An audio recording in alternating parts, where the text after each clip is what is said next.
and that says Finance Minister Enoch Godongwana confirming that a new national budget will be presented in Parliament come the 21st of May. The decision to introduce a revised budget comes in the wake of government's move to abandon the plan by the National Treasury to increase the value-added tax. Let's speak to Dr. Gumani Tshimomola, who is joining us this evening. Dr. Tshimomola, good evening to you, and thank you so much for your time. Happy Workers' Day to you. In fact, the 21st of May, right? A lot of people looking towards that to see that the date has now been set, but will it be third time lucky?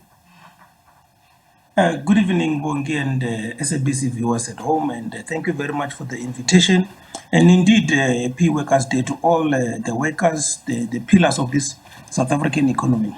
I've attended the programming committee in Parliament, and I've listened to the Minister of Finance committing that is going to table a third budget on the 21st of May.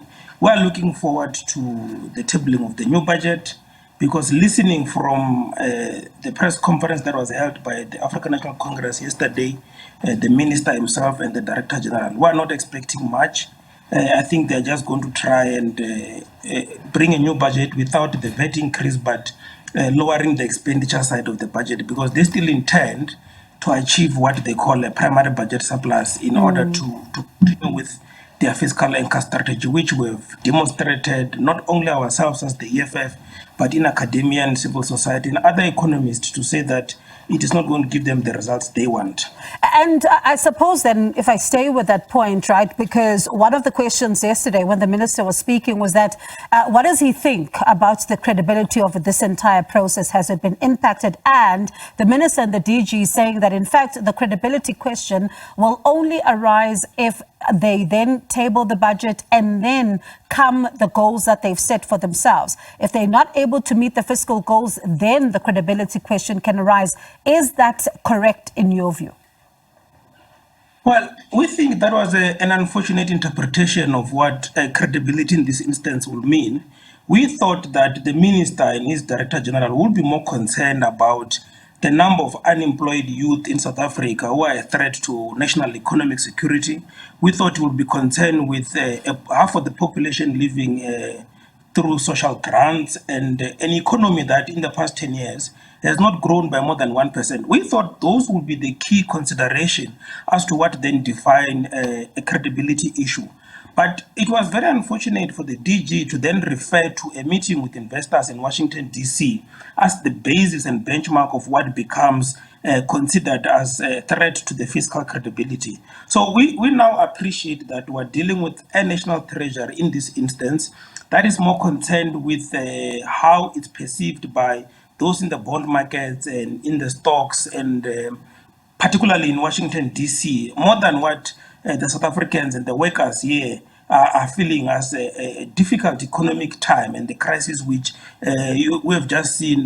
One of your presenters there was showing us that they are not earning any money to even afford to take themselves to work, to feed their families and so we're obviously having two conversations and we're having this conversation over each other. They are talking about the credibility as far as it relates to the bond market. We're talking about credibility as far as it relates to the economic crisis we're facing here at home. And I'm keen to hear your thoughts, right, on this one, because yes, the court case, part one, is now gone, but there is part two. And part two also touches on section 7.4, right, of the VAT Act. And it looks at the constitutionality of this act. And I suppose when you also listen to the minister, listen to different role players here, they talk about the fact that, yes, now that, South Africa doesn't have a majority government, there's a government of national unity, there's a number of political parties now that come into play. What then, how crucial, in fact, is this Part B, especially when you look at the road ahead and the constitutionality of the powers that are put on the minister? Well, Bongi, there are two things. One is the question you are raising about the powers of the minister to could institute a VAT increase through an announcement, and the parties that went to court, including ourselves, were correctly challenging those as lawmaking where the executive does not have those powers. That's the first thing. But the second and more important fundamental point that must be made here is that it appears though that it will not necessarily matter whether we are under a coalition government or not. We still have a national treasury that want to be independent from a political program that seeks to grow the economy and create jobs. And I think that's the far much more important question, which we are not addressing as a nation. So you are correct in saying that should the minister be able to do what he did going forward, as the court will be looking at that matter. But even if that point is clarified, we still have to come back to a situation where the National Treasury does not want to table a budget that is in line with what we view as an economic crisis that is failing to create jobs and grow this economy. So you may go and say, no, we've reviewed the law. There's a judgment which says the minister can introduce a VAT increase through an announcement when he tables the budget.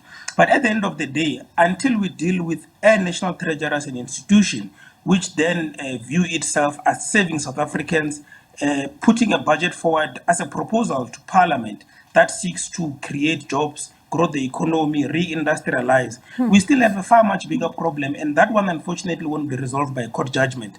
The court will only help us to deal with the chronological ordering of how you then put a budget forward. The minister can put a proposal far much earlier when he tables the medium-term budget policy statement to say, in the following year, I'm introducing a bill, I seek to increase a VAT increase, and then Parliament will have about 2, 3, 4 months to make necessary amendment of that legislation. By the time he tables the budget in February or April, then you will be ready with a new piece of legislation. So that is a chronological administrative issue which the court issue is challenging. But the far much fundamental point is who is creating the budget to respond to what crisis? And judging by what the Treasury has said, obviously, it means this conversation needs to be had by all stakeholders in society, primarily here in the country, not so much in Washington, D.C.